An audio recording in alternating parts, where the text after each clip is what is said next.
มาพบกันวันหนึ่งซึ่งวันนี้เป็นวันอังคารอ่าจะได้มามาให้ท่านผู้ฟังทั้งหลายได้ฟังกันเอาธรรมะสาระดีๆมาพบมามอบให้กับท่านผู้ฟังที่ติดตามรับฟังกันในวันอังคารวันนี้ท่านผู้ฟังในติดที่แล้วเราได้ได้กันถึงเรื่องนิทานธรรมบทในพระไตรปิฎกมีอยู่ประมาณสัก52เรื่องนะกันมาจนถึงประมาณเรื่องที่28ท่านผู้ฟังนะเรื่องที่28เรื่องสุดท้ายนี้ก็เป็นเรื่องของสังคิจจะสามเณรที่อ่าตายเป็นพระอรหันต์ตั้งแต่เป็นสามเณรแล้วก็เป็นบุคคลที่อัศจรรย์ คือแม่ต้องแล้วก็ตายเพิ่นก็เอาไปเผาเสร็จแล้วก็อ่าในต้องเนี่ยมันบะไหม้เนาะหันละอ่อนนี่นั่งอยู่ในกล่องปอนนะตอนที่เผาเสร็จแล้วอย่างเงี้ยนะเราเล่ากันไปอย่างกันไปก็เป็นดีม่วนดีงานท่านผู้ฟังวันนี้เห็นเรื่องหนึ่งที่จะเอามามากับท่านผู้ฟังทั้งหลายได้ฟังกันในช่วงที่ญาติโยมอยู่บ้าน ไม่ค่อยได้ไปไหนกันในช่วงของอันวิกฤตโควิด19เนี่ยเนาะหลายจังหวัดก็ปิดจังหวัดบ่ให้คนต่างนอกเข้าไปนะบ่ให้คนต่างในออกอย่างนี้เนาะฉีดวัคซีนกันพ่องมีมาตรการป้องกันและแก้ไขปัญหาก็คิดว่าน่าจะเป็นประมาณปลายเดือนเนี่ยน่าจะหันหน้าหันหลังละนะหันหน้าหันหลังกันละปลายเดือนเดือนหน้านี่เนาะจะหันหน้าหันหลังกันจะเบาบางลงกาจะนักขึ้นกาอย่างกานี่นะมันก็อยู่ที่อันหมู่เฮานี่ต้องช่วยกันอันท่านผู้ฟังในช่วงเวลาที่ท่านผู้ฟังอยู่บ้านก็มีธรรมะมาเสิร์ฟถึงบ้านผ่านทางสถานีวิทยุนั้นก็มีหลายคลื่นหลายสถานีแต่ว่าสถานีวิทยุในเครือข่ายสถานีวิทยุคลื่นสีขาวเพื่อชาวประชาเนี่ยมีครูบาอาจารย์หลากหลายรูปมามาเอาธรรมะสาระดีๆอย่างเนี้ยมาพบกับท่านผู้ฟังทั้งหลายอันอาตมาภาพจะจัดในช่วงเวลาตีสี่เกิงถึง7 โมงเนี่ยกระจับพอดี จับยามญาติโยมตื่นมาฟังพ่องนอนฟังพ่องทำกับข้าวกับปลาพ่องอย่างพ่องอยู่นะก็คิดว่าเป็นช่วงเวลาที่ดีแต่ถ้าไปจัดในช่วงอื่นเนี่ยคนบอกค่อยได้ฟังกันนะคนบอกค่อยได้ฟังเพราะว่ามีธุระปะปังกันจะต้องไปทำอย่างนี้นะแต่ว่าถ้าจัดในช่วงเนี้ยก็จับพอดี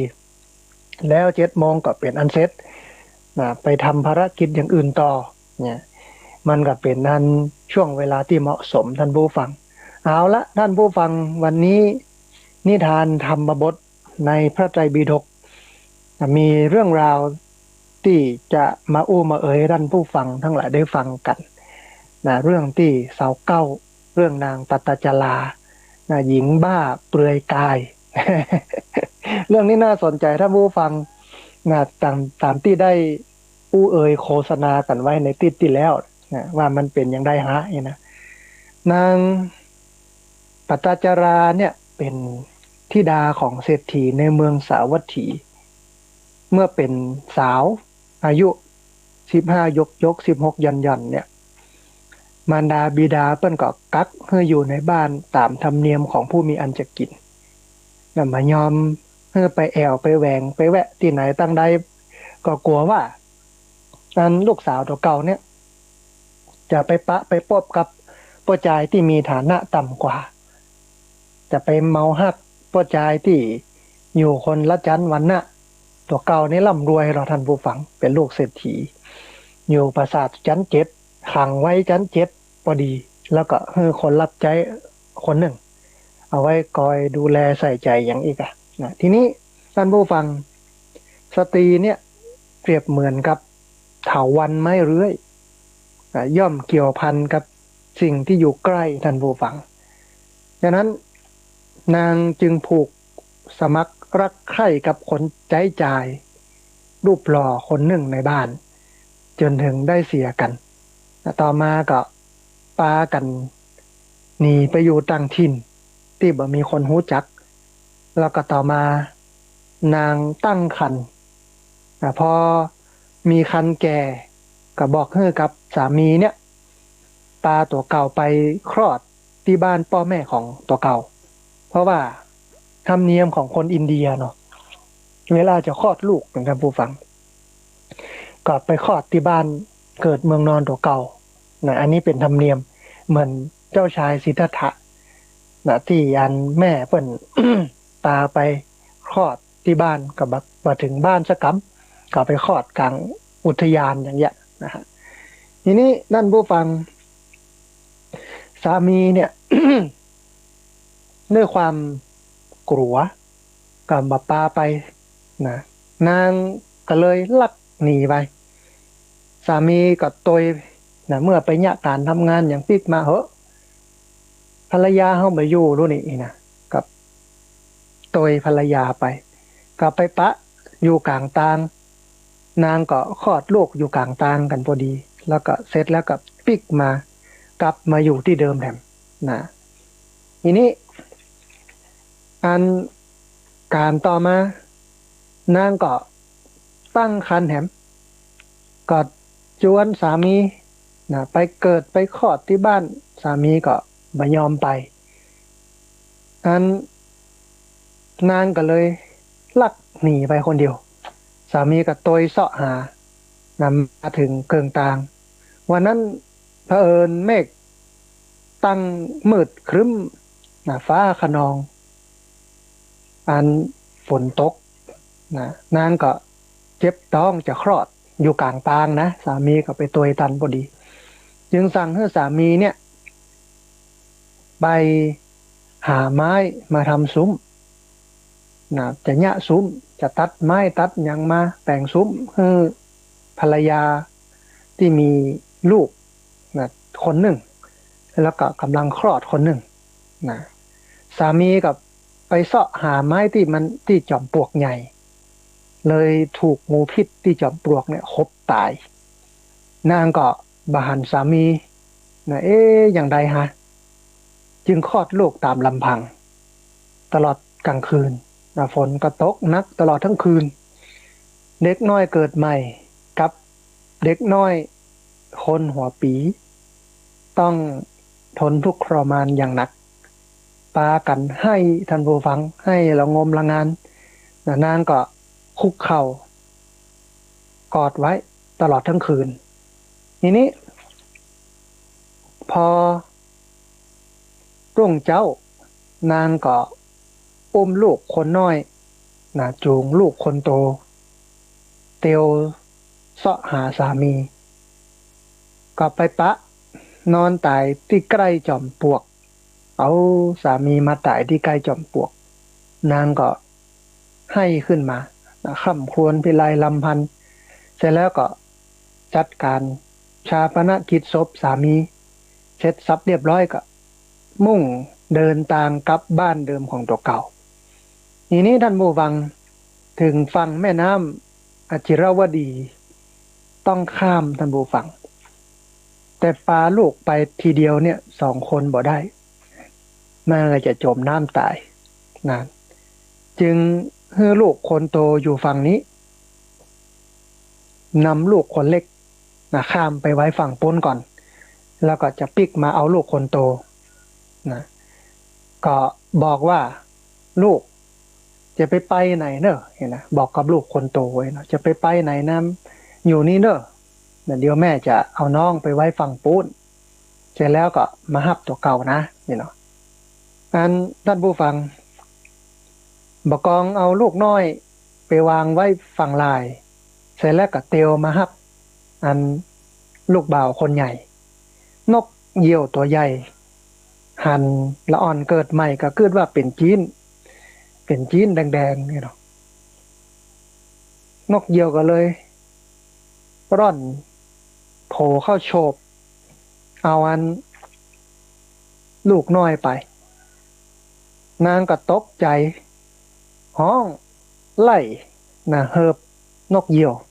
โบกไม้โบกมือกระโดดอย่างต่างๆนานาอีนะนั้นนกเดียวก็โชบเอาลูกไปจนได้ทีนี้ส่วนลูกชายคนโตลูกบ่าวคนโตก็หันมารดาเนี่ยยกมือขึ้นนะโบกก็นึกว่าแม่ในห้องตัวเก่าก็นึกว่าแม่ในห้องตัวเก่าโบกเบกโวยวายโบกไม้โบกมืออยู่กลางน้ำเนาะก็เลยโดดลงน้ำไปนะน้ำก็ปัดเอาลูกบ่าวคนโตไปนะลูกบ่าวคนน้อยนั่นบูฟังนกเหยี่ยวก็โฉบเอาไปก็นานก็สิ้นปัญญาเดินไปตัวให้ไปตัวนะพบปะผู้คนกลางต่างก็ถามว่าอันบ้านเศรษฐีคนเนี้ยอยู่ที่ไหนนี่เนาะบ้านเศรษฐีคนนี้อยู่ที่ไหนเศรษฐีอันคนที่อยู่กลางต่างนั้นก็บอกกับนางว่าเอาแต่คืนเนี่ยฝนตกหนักพายุพัดลมแรงนะบ้านเนี่ยลุปังปราสาทเพชรจันทร์นี่นะลุปังลงมาคนที่อยู่ที่หั่นเนี่ยนะตายกันหมดกันเชี่ยงสามีก็ตายลูกก็ตายพ่อแม่พี่น้องก็ตายหมดทุกคนคนที่ฮักนะคนที่อันเคารพนับถือก็ตายกันไปเดียวหมดในเชี่ยงนางก็เดินไปที่ไปเหี่ยวทางบูฟังก็ไปปะใส่ศพนะเปิ้นเอานอนเรียงกันโลกเป็นศพเป็นศพเป็นศพเป็นศพเป็นศพอีนะก็โอ้สามีก็ตายอันยังก็ตายพ่อก็ตายแม่ก็ตายไผก็ตายเหี่ยหมดเหี่ยเชี่ยงเนี่ยนะมันมีบทกรบทหนึ่งนะที่เปิ้นบอกว่าโรคเล็กใหญ่ทั้งหลายก็ตายแล้วซ้ำผัวแก้วก็วางวายก็วายวางกลางทางใหญ่ทั้งพ่อแม่ญาติสิ้นชีวาลัยเขาเผาไหม้อยู่ในที่อันเดียวกันอ่า อันลูกเล็กใหญ่ทั้งหลายก็ตายแล้วซ้ำผัวแก้วก็วายวางกลางทางใหญ่ที่ทั้งพ่อแม่ญาติสิ้นชีวาลัยเขาเผาไหม้อยู่ในที่อันเดียวกันนั้นเมื่อนางล่ำลิล่ำไรให้นะสะอึกสะอื้นเดินไปนะตัวตามกระถูกกิ่งไม้ปัดเสื้อปัดผ้าลุดลุ่ยหมดเลยภัยหันก็ว่าผีบ้าท่านผู้ฟังนะว่าผีบ้าก็เอาอันขยะขว้างใส่พ่องนะเอาก้อนหินขว้างพ่องก็เลยเดินมาใกล้ที่ประทับของพระพุทธเจ้าด้วยเรือนร่างอันเปล่าเปลือยท่านผู้ฟังขณะนั้นพระบรมศาสดากำลังทรงแสดงพระธรรมเทศนาอยู่ท่ามกลางพุทธบริษัทก็ทรงดำริว่านอกจากเฮาเนี่ยบ่มีไผเป็นที่เปื้องของนางได้ทรงทำให้นางมุ่งตรงไปหาแต่เมื่อบริษัทหันนางจะเข้าไปในพระวิหารก็ปากันห้ามปามโอ้อันเนี่ยปีบ้านี่มานี่อย่างไรเนี่ยเนาะไปทางนอกพุทธโอ้เสื้อผ้ายังก็บ่ใช่เนี่ยแต่อันพระพุทธองค์เนี่ยโปรดให้นางเข้าไปใกล้แล้วก็ตรัสเตือนให้นางกลับได้สติ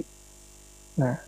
ดูเถิดน้องหญิงเธอจงได้สติเนี่ยนะดูเถิดน้องหญิงเธอจงได้สตินางก็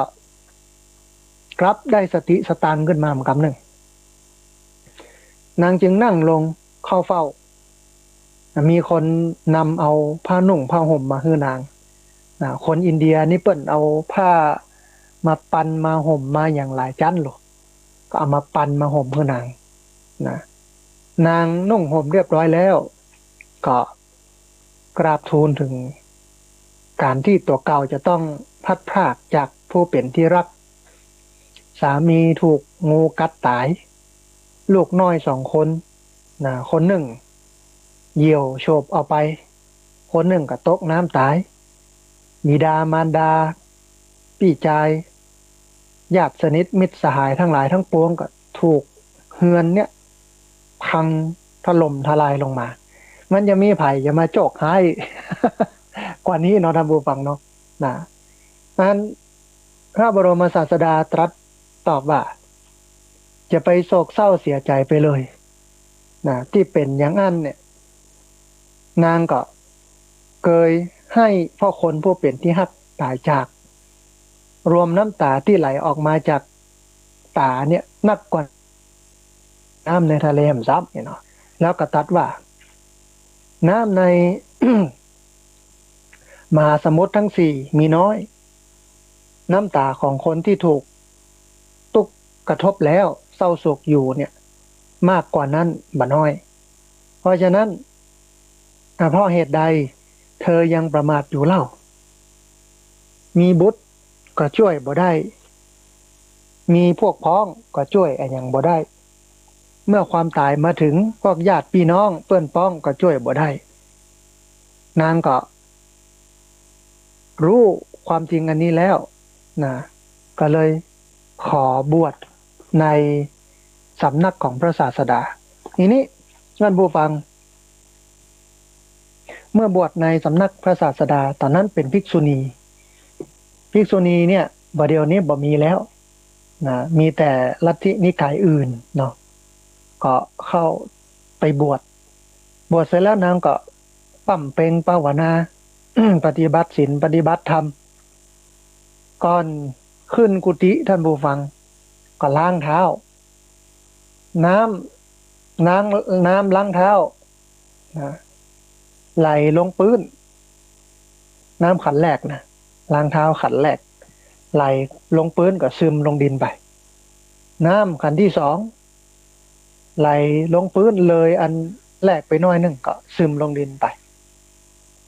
น้ำขันที่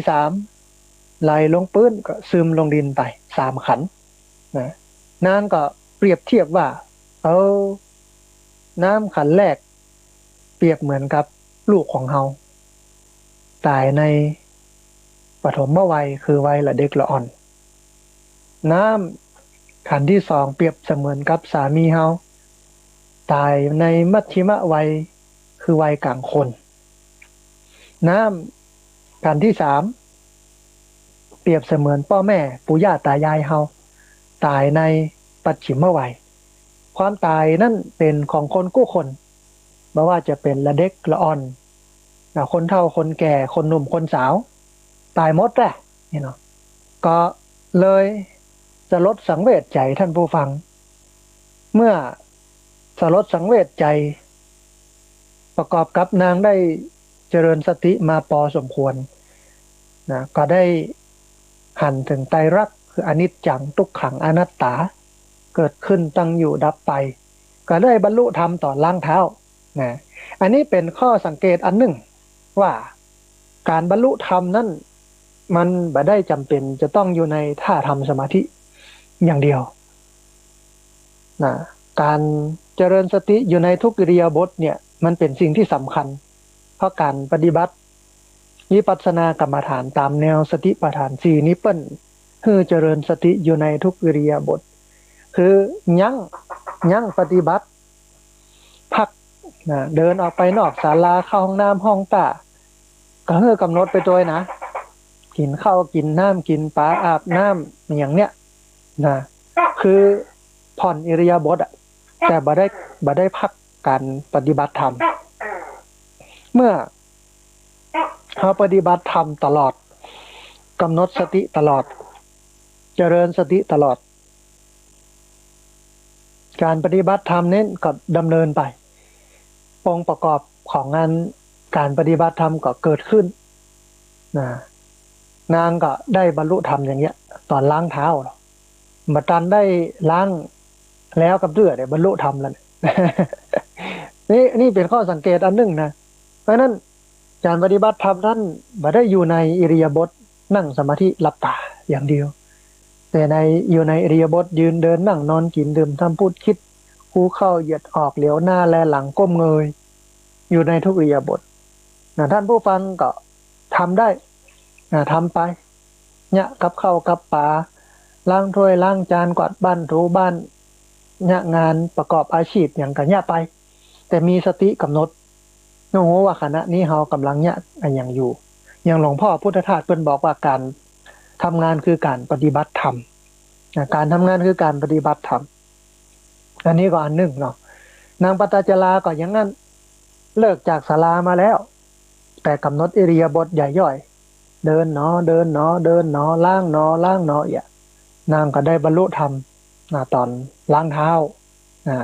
อันนี้คือเรื่องของนางปตจราจากแม่หญิงที่เป็นสาวร่ำรวยอยู่ในตึก7 ชั้นแล้วก็อยู่บนชั้น7ก็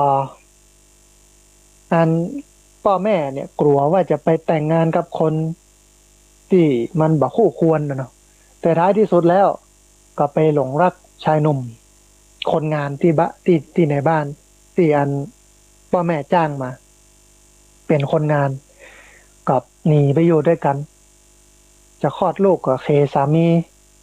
พาไปส่งที่บ้านของงานพ่อแม่แต่สามีกับบักก้าไปก็เพราะว่าเอาลูกสาวเพิ่นมาลูกตามผู้ฟังก็เลยไปคนเดียวกับไปเกิดกลางตางสามีไปปะเข้าใส่ก็เอามาครั้งที่2ก็จวนไปแถมก่อมไปแต่ทีนี้สามีไปตัวกับบ่คลอดกับบ่คลอดก็เกิดพายุฝนฟ้าคะนองกระจายเกิดเป็นฝนเป็นลมนางก็คลอดลูกพอดีแล้วก็ลูกคนน้อยลูกคนโตกอดกันไว้อยู่หั่นสามีไปเซาะอันไม้มาแปลงซุ้มกับภรรยาอยู่ที่ข้างจอมปลวกก็ถูกงูชกตายเงี้ยภรรยาพอรุ่งเช้าก็ไปเสาะหาสามีก็ไปปะตายอยู่หั่นข้างจอมปลวกหั่นงูชกตายเงี้ยทำการชาปนกิจก็เตียวไปตึงลูก2 คนเนาะลูกคนน้อยกับลูกคนโตก็จะข้ามน้ำอย่างใดประเดี๋ยวเนี่ยน้ำนองมาตะลาดเนี่ยเนาะก็เลยนัดสัญญาณกับลูกว่างั้นแม่จะเอาน้องไปไว้ฝั่งปุ้นลูกรออยู่ฝั่งนี้จนแม่มาฮับเนอจะไปไหนนะนั่งอยู่นี่เนอมากองเอาลูกไปไว้ฝั่งลายแล้วลูกคนน้อยเนาะเตียวมาเกิ่งตางเกิ่งน้ำนกเหยี่ยวมาโฉบเอาลูกคนเก้าเอาลูกคนอันนี้ไปลูกคนเล็กไปโบกไม้โบกมือห้องโวยวายลูกคนโตก็คิดว่าแม่ห้องก็เลยกระโดดน้ำลงมาน้ำก่อนเลยเอาไปพอจะเสียสติสตังแล้วนะสามีก็ตายลูกคนน้อยก็ตายลูกคนโตก็ตายบกองสดขึ้นไปในบ้านไปถามไปได้บ้านเศรษฐีว่ามีอยู่ที่ไหนยังใดเปิ้นก็บอกว่าบ้านเศรษฐีแต่คืนนี้โดนน้ำโดนฝนโดนยังผุพังลงมาถล่มลงมาตายกันหมดทุกคนเนี่ยเนาะมันมีไผรอดสักคนบัดเจียก็ไปพอที่ไปเหี่ยวนางก็ไปพอที่ไปเหี่ยวไปเจอศพพ่อแม่พี่น้องอ้ายบ่าวอย่างต่างๆก็เป็นสะเบิ้งสะเจิ้งท่านผู้ฟังเสียสติสตังไปเลยเดินละเหเบวนไปเสื้อผ้าอันที่มันเปียอยู่กับก้องกับอันหนามลุดลุยไป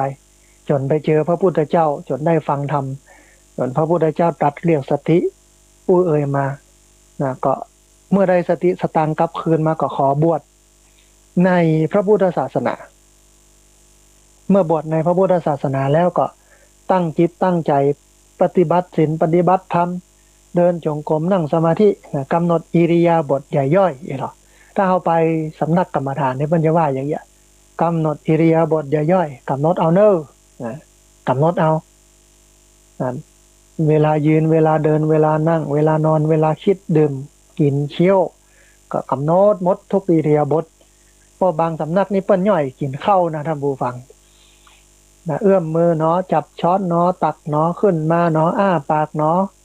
เคี้ยวเนาะเคี้ยวเนาะเคี้ยวเนาะกลืนเนาะกลืนเนาะกลืนเนาะต้องกำหนดหมดทุกอิริยาบถ นั้นก็เลิกจากศาลาแล้วนางก็กำหนดปิกมาที่กุฏิมาล้างเท้ามาสังเกตสังกาหันน้ำล้างเท้านะขันที่หนึ่งขันที่สองขันที่สามเปรียบเสมือนชีวิตลูกเฮาเปรียบเสมือนชีวิตสามีเฮาเปรียบเสมือนชีวิตของพ่อแม่พี่น้องเฮามันก็ตายกันหมดแล้วนี่นะตายกันหมดกันเสี่ยงทุกเพศทุกวัยเฮาโหวันเกิดเฮาบ่โหวันตายเนี่ยก็จนได้บรรลุเป็นพระอรหันต์แต่เป็นภิกษุณีที่บรรลุเป็นพระอรหันต์อันนี้คือนางปตาจาราท่านผู้ฟังนะจบนางปตาจาราก่อน นางปตาจารานะจบเรียบร้อยเนาะทีนี้ท่านผู้ฟังพระพุทธเจ้าก็ตรัสไว้ว่าน้ำในมหาสมุทรทั้งสี่มีน้อยน้ำตาของคนที่ถูกตุกกระทบแล้วโศกอยู่มากกว่านั้นบ่น้อยเพราะเหตุใดเธอยังประมาทอยู่เล่านะมีบุตรก็ช่วยบ่ได้มีเนาะมีอันน้องมีพวกพ้องก็ช่วยอย่างบ่ได้เมื่อความตายมาถึงพวกญาติพี่น้องเพื่อนพ้องก็ช่วยบ่ได้โอ้ความจริงนี้แล้วคนฉลาดรักษาศีลเจริญภาวนา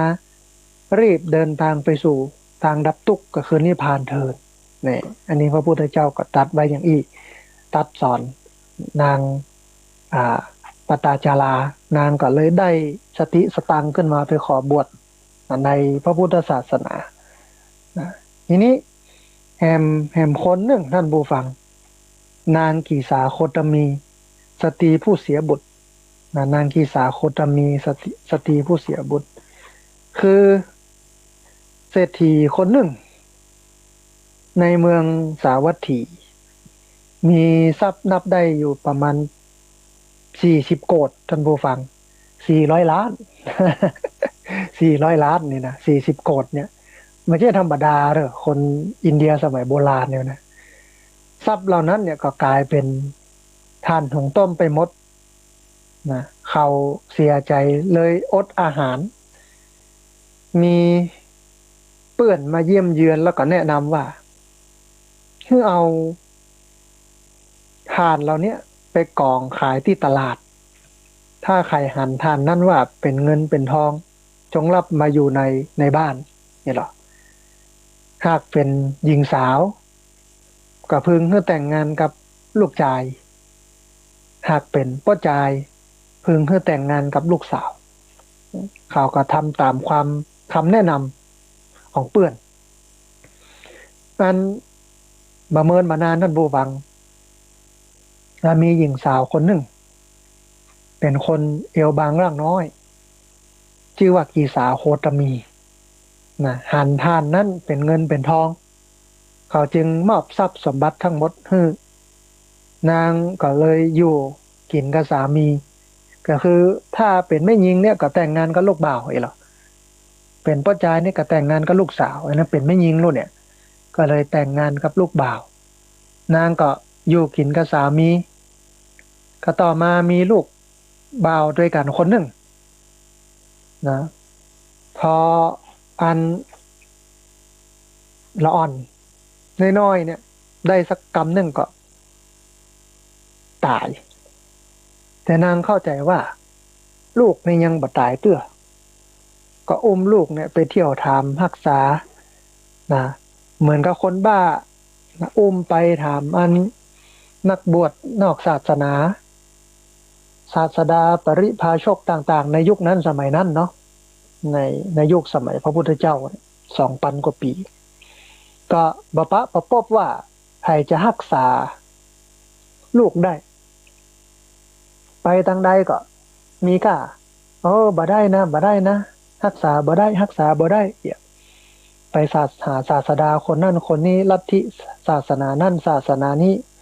แล้วก็ไปถามหมอแทนนะหมอนั่นหมอนี่จนกระทั่งไปเจอพระพุทธเจ้าไปเจอพระพุทธเจ้าพระพุทธเจ้าเองก็มีกุศโลบายท่านผู้ฟังจะรักษาลูกอันคือหายจากความตายกะนี่เนาะได้กะแต่ว่ามันมีข้อแม้อย่างหนึ่งคือ ต้องไปเอาเมล็ดพันธุ์ผักกาดที่บ้านของคนที่บ่มีไผตายเลยนะเอามาเอามาฮื้อเราจะเอามาแปลงเป็นยาประกอบการรักษาโรคนี่เนาะนางก็โอ้ได้กับหมอกเมล็ดพันธุ์ผักกาดเดียวนี่นะมันยากก็เลยอุ้มลูกที่ตายตัวนี้นะไปเสาะเมล็ดพันธุ์ผักกาดไปบ้านพี่มีก็เอาตายละผัวฆ่าตายเมื่อ3 เดือนก่อนนี่เนาะไปบ้านลุงมาก็ลูกฆ่าตายสมัยปีแล้วนั่นแหละไปบ้านไหนก็มีฆ่าตายประกอบกับลูกที่อุ้มไปตัวนั้นทำผู้ฟังก็เริ่มเน่าเฟะเหม็นแสดงอาการของศพออกมานะนางก็เลยเออซึ่งเข้าใจสัจธรรมว่าเนี่ยมีก็คนตายเลยมีก็คนตายบ้านนั่นก็ตายบ้านนี้ก็ตายบ้านโน้นก็ตายหมดเสี่ยงกูคู่กูคนอ่าลูกเขาเองก็ตายแล้วเนี่ยเน่าเหม็นอย่างเงี้ยก็เลยได้สติกลับคืนท่านผู้ฟังก็เข้าใจถึงความตายว่าความตายนี่มันเป็นของจีรังยั่งยืนนะนางก็เลยปิกมาหาพระพุทธเจ้าว่าลูกเนี่ยตายแท้นะพระพุทธเจ้าก็เลยบอกว่าเอาลูกที่ตายนี่ไปฝังในปะเหี่ยวเหี้ยนะกลับมาทูลพระบรมศาสดาว่าพระบรมมหาพระบรมศาสดามากราบทูลว่าฝังลูกเรียบร้อยแล้วอย่างแล้วเนาะพระพุทธองค์จึงตรัสว่าความตายเนี่ยปลาเอาคนหมู่มกมุ่นมัวเมาในบุตรและสัตว์เลี้ยงมีใจพัวพันนั้นไปเหมือนห้องน้ำในห้องน้ำใหญ่พัดพาเอาชาวบ้านที่กำลังนอนหลับไปฉะนั้นนะมีคำกรบทหนึ่งนั่นบูฟังเพื่อนบอกว่าระลึกถึงความตายสบายนักมันตัดลักตัดหลงในสงสารบรรเทามืดโมหันอันธการทำให้หายสะดุ้งไม่ยุ่งใจนะระลึกถึงความตายสบายนักมันตัดลักตัดหลงในสงสารบรรเทามืดโมหันอันธการทำให้หายสะดุ้งไม่ยุ่งใจก็คือ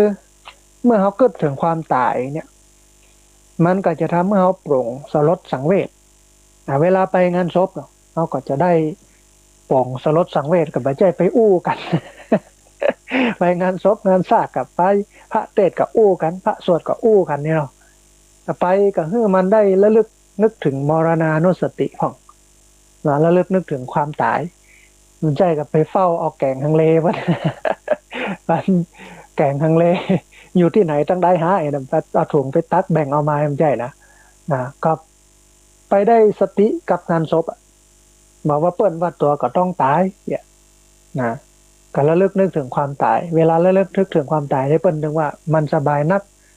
มันทำให้เราตัดหลงในสงสารบรรเทามืดโมหันอันธการทำให้หายสะดุ้งไม่ยุ่งใจก็ทำให้เราเป็นคนที่บักกลัวความตาย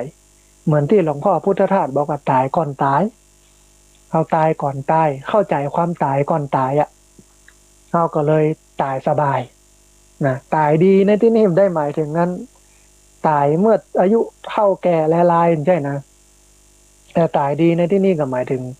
จิตใจบอกกลัวตายแล้วนะปลอดโปร่งโล่งเบาจากความตายใครจะตายบัดตายจะเป็นบ่เป็นก็ช่างเถอะยังได้ก็เอาละเข้าใจความตายอย่างเงี้ยมันตัดลักตัดหลงในสงสารบรรเทามืดโมหันอันธการทำให้หายสะดุ้งไม่ยุ่งใจก็ไปงานศพก็ให้ได้ข้อนี้ท่านผู้ฟังได้มรณานุสติได้ระลึกนึกถึงความตายมาแจ้กับไปมัวอู้กันเนาะอย่างตัวเจ้ากำลังเตะอยู่กับงานเจ้าภาพก็เอาเม็ดแกนเต้าเม็ดปลาเต้ามาเสิร์ฟอย่าเอาเม็ดทานตะวันมาเสิร์ฟตัวเจ้าเตะไปกับครบปั๊บแป๊บไปเนี่ยนะก็คือมันซาบซึ้งตรึงใจไปตัวตัวเจ้าที่เป็นเตะตัวนะฮะเอาละท่านผู้ฟัง2 เรื่อง สองเรื่องทีนี้แหมเรื่องหนึ่งท่านผู้ฟังแหมเรื่องหนึ่งเรื่องที่31นายพรานกุกมิตรก็คือนายพรานเป็นมิตรกับไก่กูก็ดีนครเนี่ยนครไก่ขาวนี่หรอลำปางนี่ชื่อว่านครไก่ขาวแตะกอนนี่นะเชื่อว่าไก่เนี่ยมาขันไก่ขาวเนี่ยมาขันตอนที่พระพุทธเจ้าเดินทุดงค์มาอย่างมาอีกอ่ะเพิ่นก็ว่าอย่างนั้นกุนครกุมิตรนายพรานผู้เป็นมิตรกับไก่เหรอในกรุงราชคฤห์มีลูกสาวเศรษฐีคนหนึ่งถูกกักตัวไว้บนตึกชั้นบน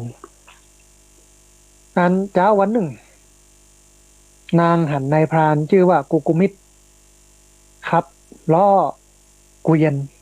นำเนื้อมาขายในเมืองก็เกิดปฏิพัทธ์รักใคร่นายพรานเหลือเกินแม่เจ้าวันรุ่งขึ้นก็เลยปลอมตัวออกจากบ้านหนีตามนายพรานไปนะหนีตามนายพรานไปนายพรานรับมาอยู่โดยต่อมาก็มีลูกบ่าวด้วยกันถึง7 คนท่านผู้ฟังไม่ใช่ธรรมดานะ7 คนเนี่ยวันหนึ่ง พระบรมศาสดาทรง พิจารณาหันอุปนิสัยของนายพรานและก็ภรรยาจึงเสด็จไปประทับที่โคนไม้ต้นหนึ่งบักไกลจากที่นายพรานดักบ่วงเอาไว้ นายพรานไปตรวจดูบ่วงที่ดักซัดไว้การหอยเท้าของคนที่นั่นก็เข้าใจว่ามีคนมาลักปล่อยสัตว์ของตัวเก่าก็เลยเที่ยวตรวจสอบพอว่าไผ่ทางใดที่ไหนมันมาลักสัตว์ของเรานี่หายเนาะก็ไปปะใส่อันพระบรมศาสดาก็เลยง้างธนูขึ้นจะยิงท่านผู้ฟัง จะยิงพระพุทธเจ้าด้วยพุทธานุภาพก็เลยทำให้เขาปล่อยธนูบ่ได้ลดบ่ลงยืนแซวอยู่หั่นนะง้างธนูไว้ค้างไว้อยู่หั่นนะกระด้างกึกดึกนี่เนาะภรรยาก็หันสามีจ้าอยู่ก็ไปเมินแต่ว่าไปเสาะบ่วงไก่นะก็เตือปิกมาแล้วเนี่ยเดี๋ยวนี้ยังมาเนาะก็เลยให้ลูกออกไปตัวท่านผู้ฟังอันหมู่ลูกก็ไปหันบิดาง้างธนูค้างอยู่หั่นก็เข้าใจว่าผู้นี้นี่เป็นศัตรูของบิดานี่ปากันง้างธนูจะยิงแต่ติดค้างอยู่กับอยู่ยังบิดาติดค้างอยู่ยังบิดาง้างธนูไว้กับบยอมปล่อยสักเตื้อนี่นะฝ่ายภรรยากะหันลูกไปจ้าแฮมบ่ปีกมาสักเตื้อน่ะเนาะจึงปาพวกลูกสะใภ้ออกโดยเสาะหาก็ไปปะใส่สามีกับลูกตั้งท่าจะยิงพระบรมศาสดาสัมมาสัมพุทธเจ้ากระตกใจห้ามว่าโอ้จะไปยะเด้อเนาะจะไปยะนะเนี่ยอันพระบรมศาสดาสัมมาสัมพุทธเจ้านี่ประเทศธรรมดาเนอะเนาะปากันใจอ่อนลงนางก็เลยบอกคือขอขมาพระพุทธเจ้าเฮียพระบรมศาสดาก็ยอมให้เขาลดธนูลงได้แล้วก็แสดงธรรมให้เขาฟังธรรมแสดงธรรมไปจน ได้บรรลุเป็นพระโสดาบันกันหมดทุกคนถึงป่อถึงแม่ถึงลูกบ่าวถึงลูกไปนั้นภิกษุทั้งหลายก็เลยปากันสงสัยจึงทูลถามว่าเนี่ยอย่างพระโสดาบันจึงเป็นภรรยาของนายพรานพระบรมศาสดาตรัสว่าเดิมครอบครัวนี้เกิดในสมัยพระพุทธเจ้าพระนามว่ากัสสปะพระพุทธเจ้าเคยทำบุญร่วมกันไว้ คือเขาสร้างเจดีย์ถวายพระพุทธเจ้าพระองค์นั้นประกวดกันทำบุญออกทรัพย์ทวีศีลขึ้นไปต้องการเป็นประธานถึงกับยอมตัวเป็นทาสของเจดีย์แล้วก็ตายแล้วก็ไปเกิดในสวรรค์ชั้นต่างๆมาถึงปัจจุบันนี้จุติมาเกิดมนุษย์นะอันพัดกันไกลแต่แบบพ้นกันเพราะเคยเป็นกู้กันมาจึงมาพบกันในชาตินี้แล้วก็ตัดคาถาให้กับตุเจ้าทั้งหลายได้ฟังกันว่าอันความฮักนั้นเมื่อจะเกิดย่อมเกิดด้วยเหตุสองสถานเนี่ยหนึ่งชาติก่อนเคยเป็นคู่สร้างคู่สมกันมาอันนี้เพื่อนน้องว่าบุพเพสันนิวาสเป็นบุพเพสันนิวาสเคยเป็นคู่สร้างคู่สมกันมาก่อนอันที่สองเอื้อเฟื้อเกื้อกูลกันในปัจจุบันเหมือนบัวเกิดในน้ำย่อมอาศัยเหตุสองประการก็คือโคลนตมหนึ่งแล้วก็น้ำหนึ่งฉันนั้นนะอันความฮักนั้นเมื่อจะเกิดย่อมเกิดด้วยเหตุสองสถานก็คือหนึ่งจัดก่อนเคยเป็นกู้สร้างกู้สมกันมาก็คือบุพเพสันนิวาสหลายคนก็บอกว่าถึงวันนี้มันเป็นบุพเพอลวาสนะอันที่สองก็คือเอื้อเฟื้อเกื้อกูลกันในปัจจุบันเหมือนบัวเกิดในน้ำย่อมอาศัยเหตุสองสถานก็คือโคลนตมหนึ่งน้ำหนึ่งฉะนั้นก็เลยมีบทกลอนบทหนึ่งนั่นบูฟังมันบอกว่าปางก่อนเคยร่วมน้ำใจจิตเคยยื่นทรัพย์ไปปลดปิดไปปลิดปลดให้เคยเป็นมิ่งเมียสนิทหลายชาติมานาในชาตินี้จึงได้เสพซ้องครองกันนะอันนี้ก็เรื่องหนึ่งท่านผู้ฟังไม่ใช่ธรรมดาอันสามีไปเสาะบ่วงไก่ ไปเสาะบ่วงสัตว์กับไปปะไอ้หอยตีนไผ่ไม่มาปะปล่อยบ่วงนี่ฮะเห็นไหมกลับไปเจอพระพุทธเจ้านึกว่าพระพุทธเจ้านี่กับเป็นคนที่ปล่อยสัตว์ของเฮานี่เนาะก็เลยง้างธนูขึ้นจะยิงง้างธนูขึ้นจะยิงด้วยพุทธานุภาพของพระพุทธเจ้าก็เลยค้างกระด้านกึกเดึกอยู่หั่นยิงได้นะ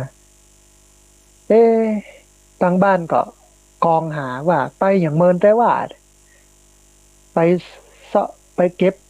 อันบ่วงไปอย่างต่างๆให้อย่างมาจ้าก็เลยเฮ้อลูกไปเสาะ7 คนก็ไปเสาะก็ไปปะป่ออยู่หั่นก็เลย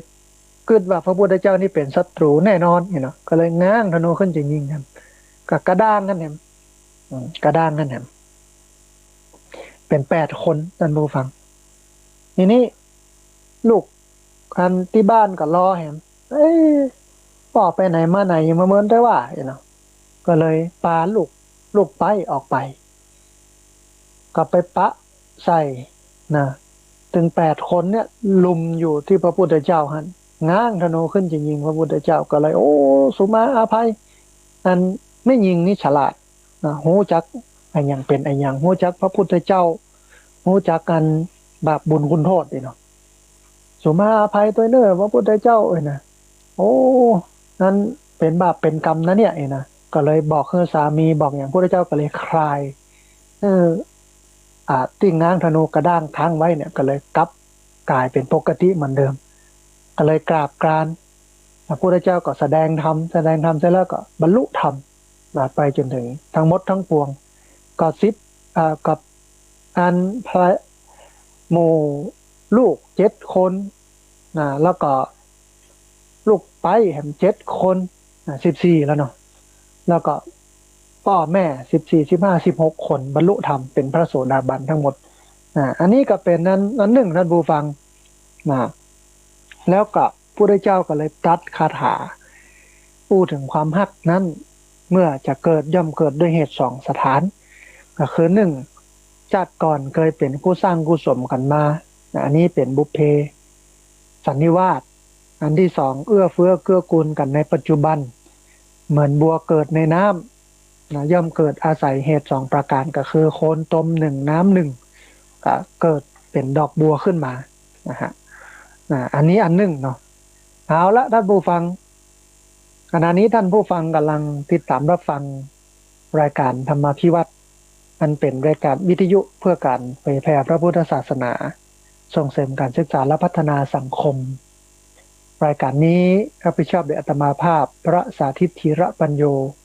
ผู้อำนวยการสถาบันธรรมาภิวัตน์สถาบันเพื่อเผยแผ่พระพุทธศาสนาส่งเสริมการศึกษาและพัฒนาสังคมตั้งอยู่ณที่พักสงฆ์สถาบันธรรมาภิวัตน์บ้านศพเตินตำบลศพปาดอำเภอแม่เมาะจังหวัดลำปางนะก็มีโอกาสแหมหลายเรื่องท่านผู้ฟังเพราะยังบ่า6 โมงเตื้อเพราะว่า6 โมงนี้เราจะเปิดสายเพื่อท่านผู้ฟังที่ฟังอยู่ทางบ้านนะได้โทรเข้ามาร่วมอู้ร่วมเอ่ยกันได้โทรเข้ามาร่วมแสดงความคิดความเห็นกันช่วงนี้ก็เป็นช่วงอันอู้เอ่ยธรรมะให้ท่านผู้ฟังทั้งหลายได้ฟังกันก่อนนะก็เตรียมโทรศัพท์นะ เตรียมโทรศัพท์ได้โทรเข้ามาเหลือเวลาประมาณสัก40 นาทีท่านผู้ฟังได้เห็นสัก4-5 เรื่องได้หลายเรื่องอยู่นะทีนี้ท่านผู้ฟังไปแหมเรื่องหนึ่งนะก็คือเรื่องของมณิการกุลปุกะเถระคือพระเถระกับช่างทำมณีคือช่างทำมัน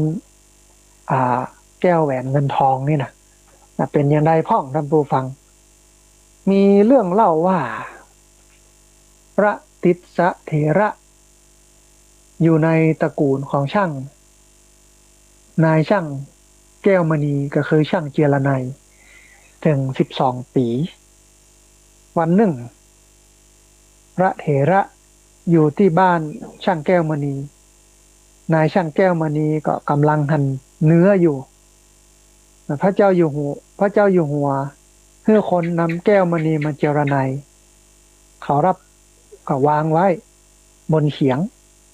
แล้วก็ลุกไปล้างมือนกกระเรียนที่เขาเลี้ยงไว้เดินมาหันเข้าใส่ท่านผู้ฟัง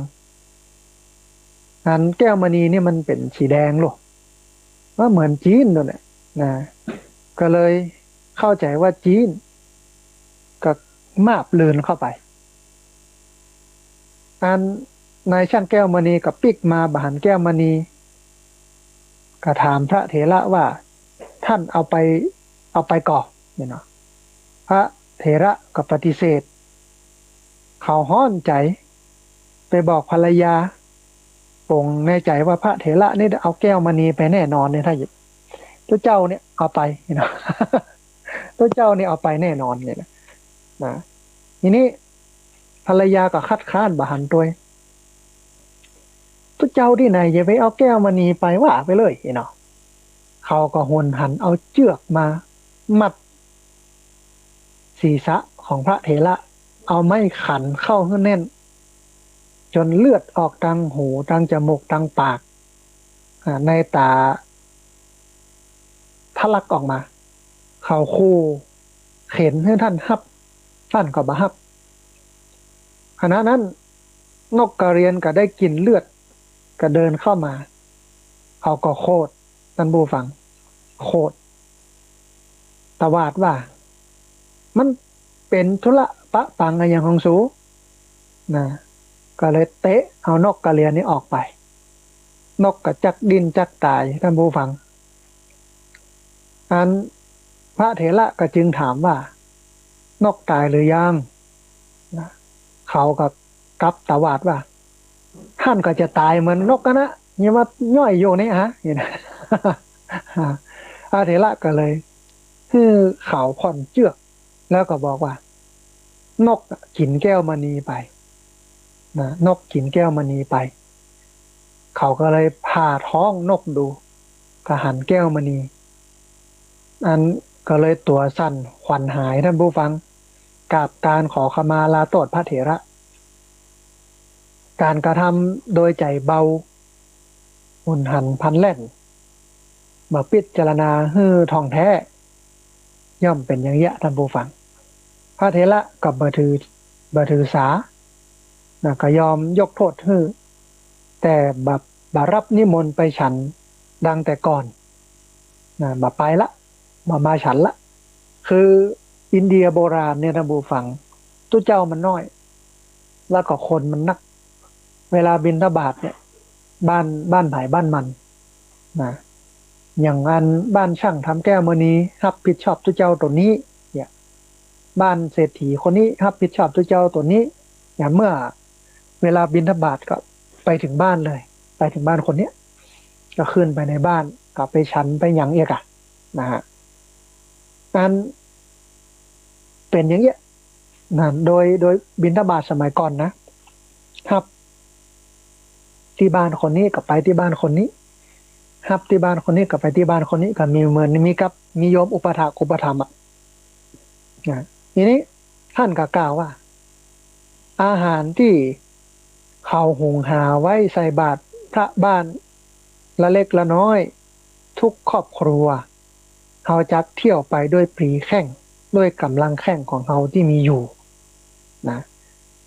เขาก็จะไปบ้านคนทุกข์คนยากเอาบ้านคนร่ำคนรวยมันไปแล้วเนาะบ้านช่างแก้วมณีนี่ซ้ำหายบ้ามซ้ำเนี่ยเกณฑ์คอเฮาอย่าตาปดตาปูดออกมาเนี่ยนะอ่าอันนี้ก็เป็นอันหนึ่งท่านผู้ฟังกับความใจฮ้อนดอกหุ่นหันพันแล่นน่ะนะว่าอัน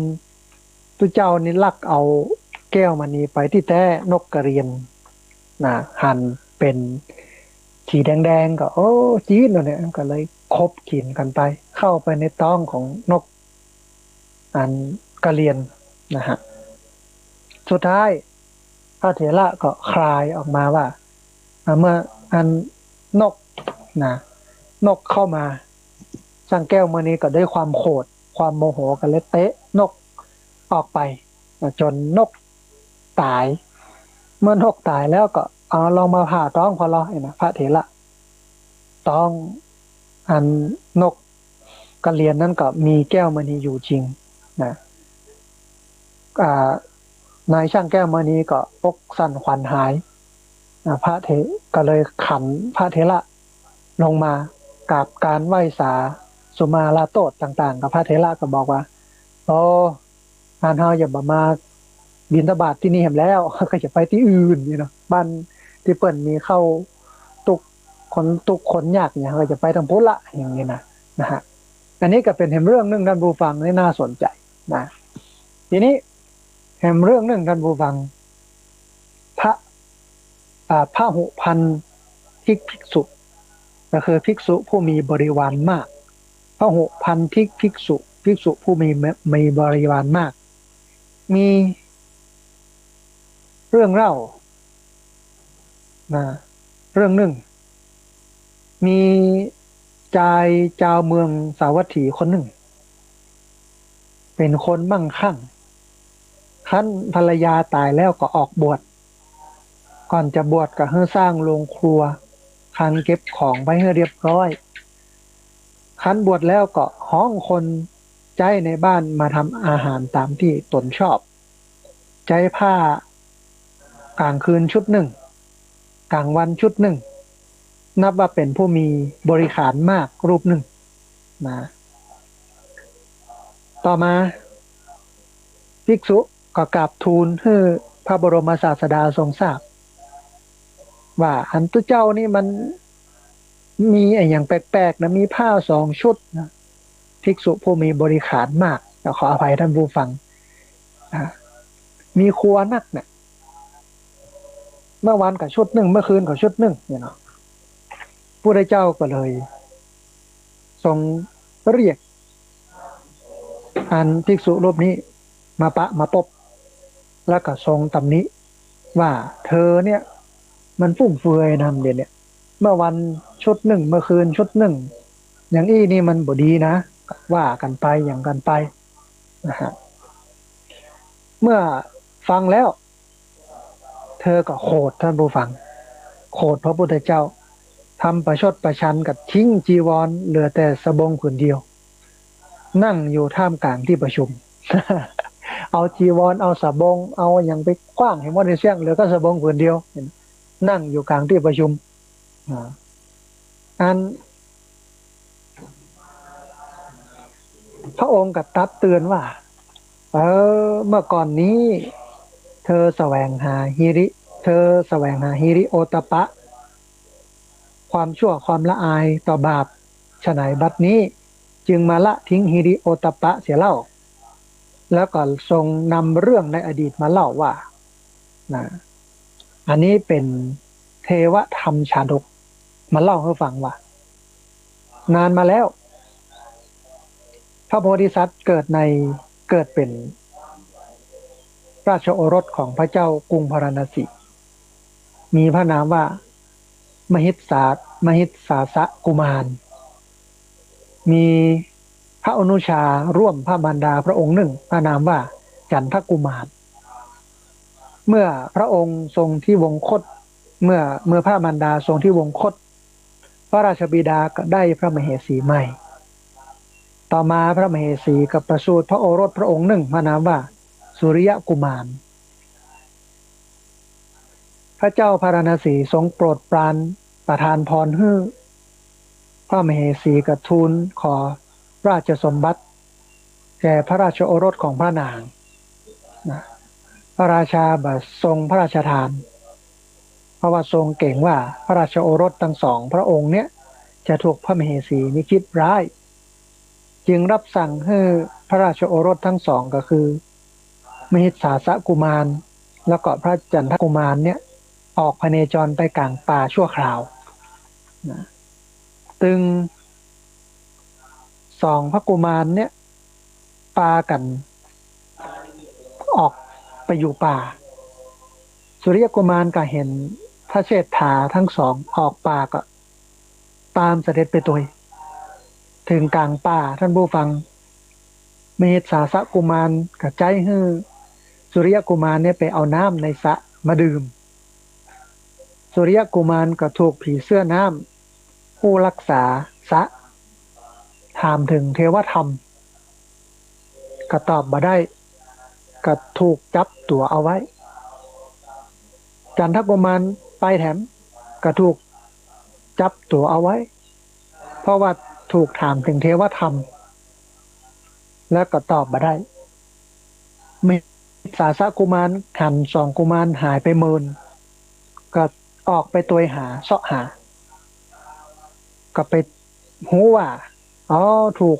นางยักษ์เนี่ยจับกุมารทั้งสองเอาไว้แต่ถ้าใครหูเทวธรรมก็จะบัจับ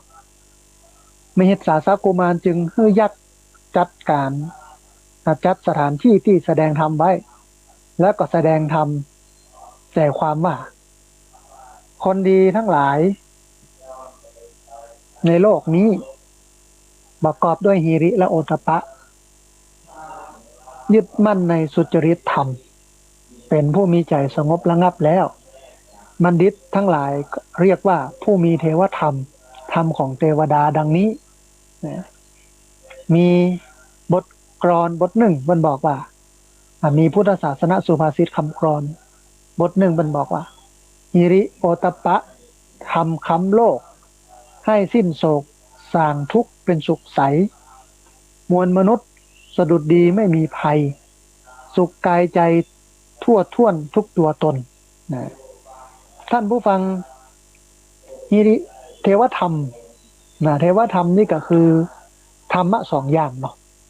คือฮิริความละอายต่อบาปโอตตัปปะความเกรงกลัวต่อบาปอันนี้เป็นเทวธรรมหมายความว่าถ้าไผ่ใครเป็นเทวดาเนี่ยกับประพฤติเทวธรรมมีสองอย่างคือฮิริความละอายต่อบาปโอตตัปปะความเกรงกลัวต่อบาปแต่ถึงวันนี้บอกค่อยมี บอกค่อยมีคนที่มีฮิริโอตตัปปะเพราะนั้นมันหายากนะยิ่งยุคนี้สมัยนี้เนาะโดยเฉพาะอันโมนักการเมืองอ่ะ ฮิริโอตตัปปะบ่มีหายากขนาดอู้ยังทำอย่างเป็นไปอย่างนึงนะมันเป็นอย่างนั้นได้นะฮะเราได้หู้ได้หันกันมาคนที่จะเป็นเทวดาได้เนี่ยเทวธรรมเนาะฮิริโอตตัปปะสัมปันโนเนี่ยนะคนที่จะเป็นเทวดาได้เนี่ยต้องมีฮิริโอตตัปปะเพราะว่าฮิริโอตตัปปะเนี่ยเป็นเทวธรรม เป็นธรรมที่จะนำให้มนุษย์นั้นไปเกิดเป็นเทวดาถ้าเอาให้เป็นเทวดานะเอากับประพฤติหิริและโอตตัปปะนี้นะอันนี้ก็เป็นเรื่องหนึ่งท่านผู้ฟังสั้นๆแต่มีความหมายพอสมควรนะฮะอันแห่งเรื่องหนึ่งนะคือบุตรเศรษฐีกับชายบ้านนอกทำบุญบุตรเศรษฐีกับชายบ้านนอกทำบุญเรื่องนี้ก็น่าฟังท่านผู้ฟังเรื่องนี้ก็น่าฟังคือในอดีตการเนี่ยบุตรเศรษฐีคนหนึ่งชื่อว่าคันธกุมารขั้นบิดามารดาล่วงลับไปแล้วก็ได้รับตำแหน่งเศรษฐีแทนบิดาสมัยตะกอนเนี่ยตำแหน่งเศรษฐีเนี่ยพระราชาเป็นคนแต่งตั้งคนเดียวหรอกอย่างคนนี้ตายไปลูกก็มาเป็นแทนอย่างเงี้ยเป็นต้น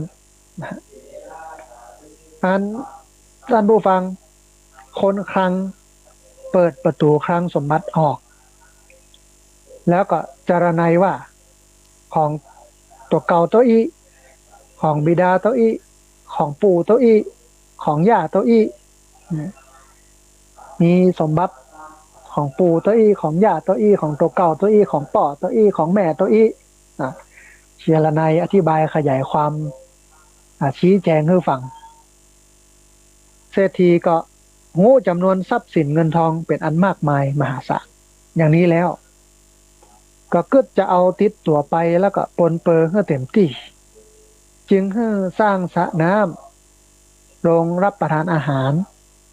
โต๊ะอาหารแล้วก็ให้พ่อครัวเนี่ยปรุงอาหารอันประณีตพิเศษราคาแพงมากนะสิ้นเงินไปหลายแสนถึงควรจะบริโภคอาหารก็ประกาศให้เจ้าบ้านมาดูลีลาอันสง่างามของตัวเก่านะอันเจ้าบ้านเจ้าเมืองกับป้ากันมาพอนะจนเบียดเสียดเยียดยัดนะนักหนาจารีมากันค่อยบ้านค่อยเมืองคราวนั้นเจ้าบ้านนอกคนหนึ่งไปพอกับเขาตัวพอได้กินอาหารอันหอมหวนก็อดรนทนบ่ไหวถึงกับเอิ้นไปว่าขอเข้ากินสักก้อนเตอะนี่นะเศรษฐีนี่บังฮื้อชายผู้นั้นก็บอกว่าถ้าบังฮื้อเขาจักตายตรงเนี้ยเศรษฐีก็ทีเกียงว่าต้องมาทำงานให้เขาถึง3 ปีจึงจะได้เข้ากินเขาก็ยอมทำตามคำของเศรษฐีแล้วก็ทำงานให้เศรษฐีครบจนถึง3 ปีท่านผู้ฟังทีนี้พอครบกำหนด3 ปีแล้วเศรษฐีก็ประกาศให้เจ้าบ้านเจ้าเมืองมาพอเขาทำอย่างเศรษฐีอาบน้ำแต่งตัวอย่างดีแล้วก็เข้าไปนั่งที่โต๊ะอาหารมีอันสาวงามมาคอยเป็นบริวารยุบหั่นยุบนี่เปิดหั่นอาหารกะอันนี้อันถ้วยนี้นะอย่างนี้นะมาคอยดูแลบริการเสิร์ฟน้ำเสิร์ฟน้องโลกเช้าวันนั้นพระปัจเจกพุทธเจ้าพระองค์หนึ่งอยู่ณภูเขาคันธมาศภูเขาที่มีต้นไม้มีกลิ่นหอมน่าจะเป็นต้นจันหอมนะออกจากสมบัติมาเพราะว่าเปิ้นเข้าฌานมาโลกเข้าฌานสมบัติ7 วัน 7 คืนก็ออกจากสมบัติมาตรวจดูที่จะไปบิณฑบาตก็หันว่าควรไปสงเคราะห์ชายผู้นั้นจึงตรงมาหาเขาซึ่งกำลังจะลงมือรับประทานอาหารเขาก็เห็นท่านมาก็คิดว่าเพราะเอาบ่ได้ทำบุญให้ตานไว้ในจัดก่อนมาจัดนี้เนี่ยกว่าจะได้อาหารอันประณีตนี้สักมื้อต้องทำงานถึง3 ปีเลยทีเดียวกว่าจะได้อาหารถึงสักมื้อแล้วทำงานถึง3 ปีแล้วจะได้กินได้กราบเนี่ยนะอาหารมื้อนี้ก็พอยังชีวิตที่เราอยู่ได้ในประเดี๋ยวหนึ่งอย่ากระนั้นเลยเนาะเขาถวายพระเถอะกึดแล้วก็ ยกภาชนะอาหารเทใส่บาตรพระทั้งหมดแล้วก็ตั้งความปรารถนาว่ากว่าจะได้อาหารมาลำบากนักต่อไปในภายภาคหน้าขอให้มีความสุขอย่าได้อดได้อยากเด้อเห็นนะพระปัจเจกพุทธเจ้าก็พึงคือปอนว่าขอความประสงค์จำนงหวังพลันสำเร็จแก่ท่านโดยเร็วเถิดขอให้ความมุ่งหมายทั้งปวงจงเต็มดังพระจันทร์วันเพ็ญขอให้ความประสงค์จำนงหวังพลันสำเร็จแก่ท่านโดยเร็วเถิดขอให้ความมุ่งหวังมุ่งหมายทั้งปวงจงเต็มดังแก้วมณีอันโชติช่วงเถิดนะก็อันอู้เอ่ยเป็นคาถาเรียบร้อยนะฮะก็มีคำกรท่านผู้ฟังบทหนึ่งมันบอกว่าขอสิ่งที่ท่านหวังท่านตั้งความมุ่งมา่พันสำเร็จสมความปรารถนาดังดวงจันทร์วันเพ็ญเด่นนภาหรือแก้วสารพัดนึกในจิตในจินนะอันชีวิตทั้งหลายสลายสิ้นย่อมพังพินทั่วแดนไร้แก่นสารทำลายดับลับไปสู้ไม่นานตามเกณฑ์การชีวิตอนิจจานั้นบัจเจธรรมดานะท่านผู้ฟังคนที่จะได้กินข้าวเนี่ยอาหารอันมีรสเลิศนะที่ดีที่สุดเนี่ยเนาะใช้เวลายากการถึง3 ปีก็จะได้กินแต่พอพระประเจกับพุทธเจ้ามายืนอยู่ตรงหน้าเขาก็ต้องเลือกระหว่างกับข้าวที่เขาจะกินกับถวายกับพระประเจกับพุทธเจ้าเนี่ยถ้าเป็นหน้าผู้ฟังนี่จะเอาอย่างไรยากการว่า3 ปีก็จะได้กินเนี่ยนะแต่ชายคนนี้เนี่ยด้วยความที่เกิดมาตุกยากอ่ะก็คิดว่าตัวเก่ามันได้ทำบุญมันเคยทำบุญทำทานในชาติปางก่อนมา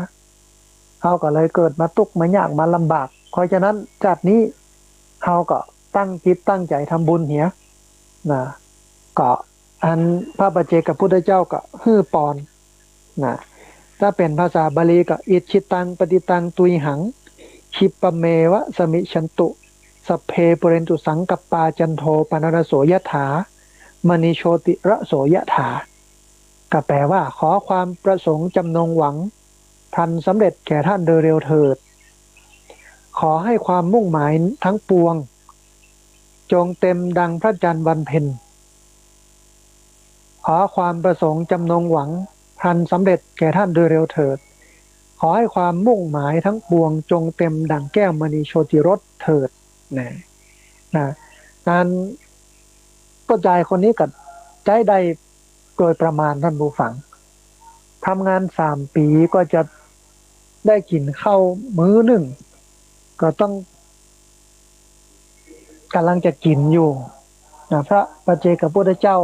มาอยู่ส่องหน้าเทอาหารทั้งหมดทั้งปวงที่จะกินใส่บาตรพระปัจเจกพุทธเจ้าไปเลยนะตอนถ้าเป็นเฮานี่จะกินก็กินนะใครอย่า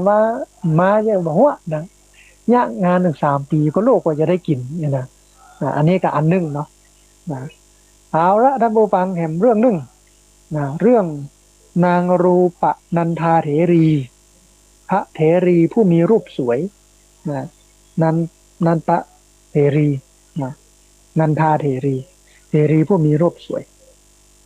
ก็มีเรื่องเล่าว่าอยู่มาวันหนึ่งพระนางรูปนันทาดำริว่าอ้ายของเขาก็บวชเป็นพระพุทธเจ้าพระราหุลก็บวชแล้วพี่จายและมารดาของเฮาก็บวชแล้วก็คือพระนางมหาประชาบดีโคตมีและกับพระเจ้าชายนันทะเฮาจักบวชพ่องนะปรารภเหตุนี้ก็จึงออกบวชโดยพระเถรีเนี่ยเพลิดเพลินกับรูปโฉมของตัวเก่าข้าที่มีพระพุทธรูปสวยงามนักก็ได้ข่าวว่าพระบรมศาสดานี่ทรงตำหนิรูปแสดงเบญจขันธ์ว่าบ่เที่ยงเป็นทุกข์เป็นอนัตตากะเก่งไปว่าจะทรง ติรูปของรูปตนเข้าจึงบ่ได้เข้าไปเฝ้าเลยนะชาวบ้านก็ดีภิกษุณีก็ดีกับต่างสรรเสริญว่าพระพุทธองค์นี่ทรงแสดงธรรมไพเราะมากยิ่งเร้าใจและอยากไปฟังต่อมาวันหนึ่งท่านผู้ฟังพระเถรีจึงไปแอบฟังอยู่ท้ายบริษัทพระบรมศาสดาก็ทรงแสดงธรรมตั้งแสดงภาพตั้งแต่ปฐมวัยและก็เปลี่ยนไปทีละน้อยจนถึงมรณะเป็นที่สุดหันด้วยในตา ฟอกจิตของพระเถรีจนเกิดเบื่อหน่าย เอื่อมละอาในรูปเอื่อมละอาในร่างกายแล้วก็ทรงแสดงธรรมผสมซ้ำว่านันทานะเธอจงดูรูปที่คุ้มกันขึ้นด้วยธาตุทั้งสี่เดือดร้อนไม่สะอาดเน่าเปื่อยไหลเข้าไหลออกทั้งตัวที่คนโง่เขาปรารถนากันนักนะร่างกายนี้เป็นฉันใดร่างกายเธอก็ฉันนั้น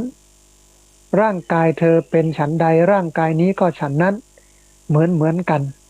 เธอจงพิจารณาดูธาตุทั้งหลายก็คือดินน้ำลมไฟโดยความเป็นของว่างเปล่าไม่มีตัวตนก็คือเป็นอนัตตาคลายความพอใจในการเกิดอย่ากลับมาสู่โลกนี้อีกเลยนะจักสิ้นจักเป็นผู้สงบระงับพระนันทาเถรีได้ฟังได้ยินดังนั้นนะก็เกิดบรรลุธรรมนะเกิดบรรลุธรรมได้หันพระพุทธเจ้าแสดงภาพตั้งแต่ละอ่อนจนกลางคนจนแก่เฒ่าจนตายไปอย่างไปเป็นอัศจรรย์นะแก่ตัวนันทาเถรีเองคนอื่นนี่ก็หันไปตามนั้นก็เข้าใจในสัจธรรมว่าอันนี้เป็นของแท้เป็นอนิจจังเป็นทุกขังเป็นอนัตตานะเป็นสิ่งที่มันบ่เที่ยงแท้แน่นอน เป็นสิ่งที่มันเปลี่ยนแปลงบ่คงทนคงที่บ่เหมือนเดิมเปลี่ยนไปตามสภาพตามสถานการณ์บ่มั่นบ่คงบ่เที่ยงนะเป็นอนิจจังเป็นทุกขังเป็นอนัตตาอนิจจังนี่แปลว่าบ่มั่นบ่เที่ยงบ่เหมือนเดิมมีการเปลี่ยนแปลงทุกขังนี่ทนดูในสภาพเดิมได้ยากอนัตตานี่มีสองความหมายคือไม่ใช่ตัวตนอันบะมีตัวมีตนบะเจ้ตัวเฮาของเฮาอย่างเงี้ยเนาะแสดงแก่นันทาเถรีนันทาเถรีก็ได้บรรลุธรรมตรงนั้นเข้าใจสัจธรรมว่าโอ้เป็นอย่างอี้แท้ๆนะรูปร่างกายของเฮาอย่างนั้นเนาะอันนี้คือพระนันทาเถรีท่านผู้ฟัง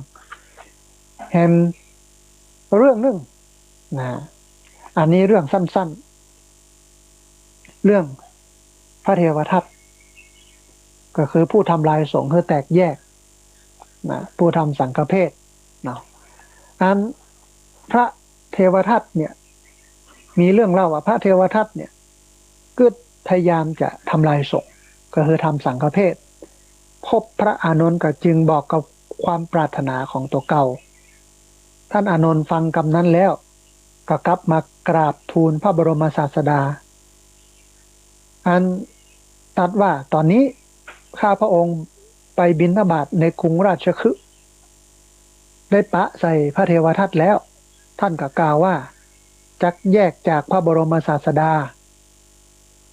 อันทำอุโบสถแล้วก็สังฆเพศพระบรมศาสดาสดับรับฟังแล้วก็เปล่งอุทานว่าความคิดดีคนดีทำง่ายความคิดดีคนชั่วทำยากความคิดชั่วคนชั่วทำง่ายคนชั่วความชั่วคนดีทำยากท่านผู้ฟังความคิดดีคนดีทำง่ายความคิดดีคนชั่วทำยากความชั่วคนชั่วทำง่ายความชั่วคนดีทำยากเนาะพระพุทธเจ้าตรัสแบบลึกซึ้งมีกรรมกรพุทธศาสนสุภาษิตสอนใจว่าลำพองใจประมาทก่อน แต่กลับใจไม่นิ่งนอนถ่ายถอนชั่วช้าส่างซาไปผู้นั้นเหมือนจันทร์วันเพ็ญลอยเด่นอยู่ลอยเด่นดูงามอารามใสไม่มีเมฆมัวหมองเท่ายองใยส่องล่าทั่วไปสว่างเอ่ยนี่นี่คืออันพระเทวทัตนะที่จริงก็มีเรื่องราวของพระเทวทัตยาวนานพุทธเจ้าออกบวชเทวทัตก็ออกบวชอย่างเดียวเนาะแต่มีคำหนึ่ง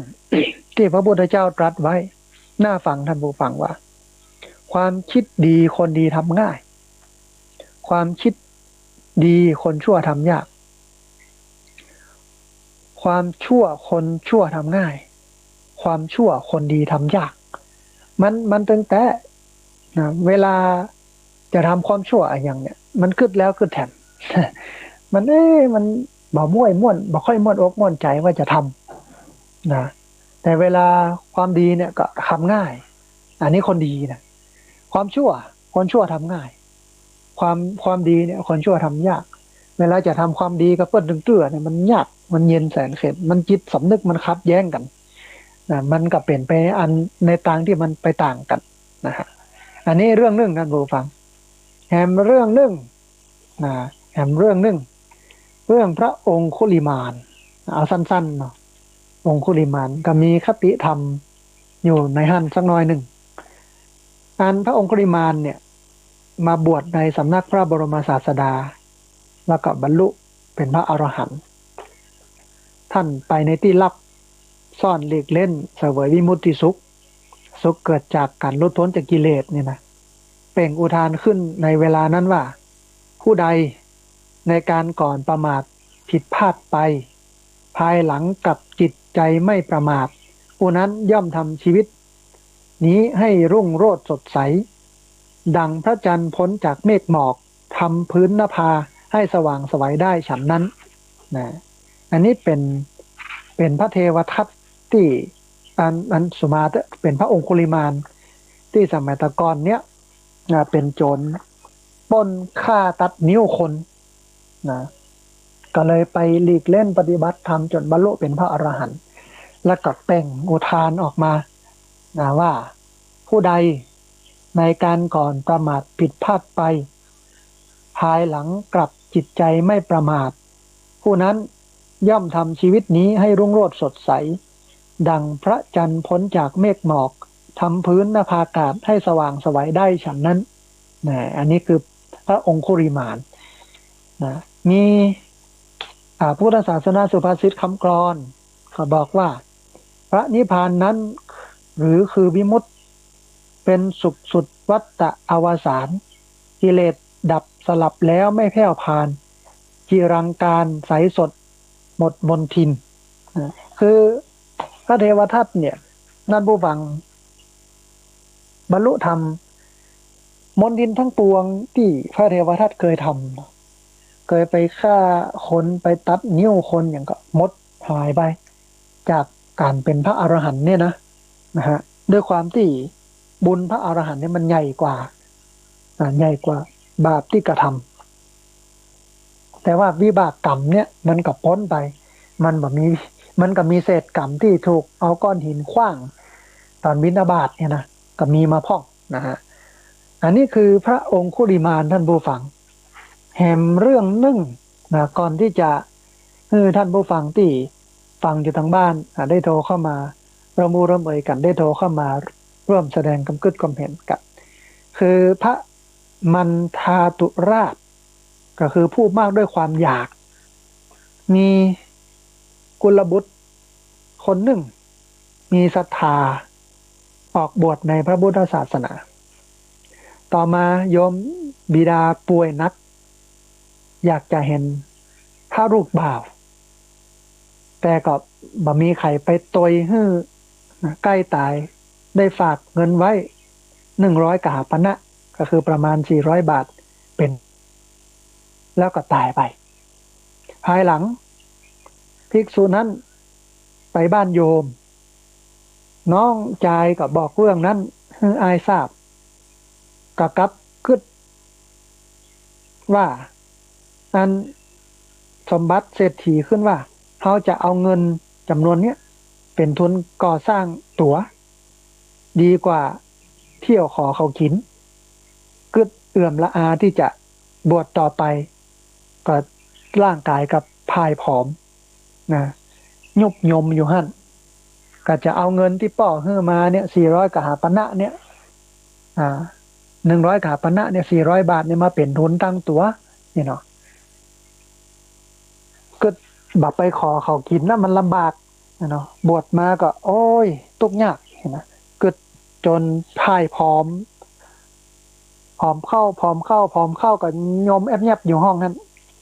พระบรมศาสดาก็ทรงทราบเรื่องก็มีรับสั่งให้เข้าเฝ้า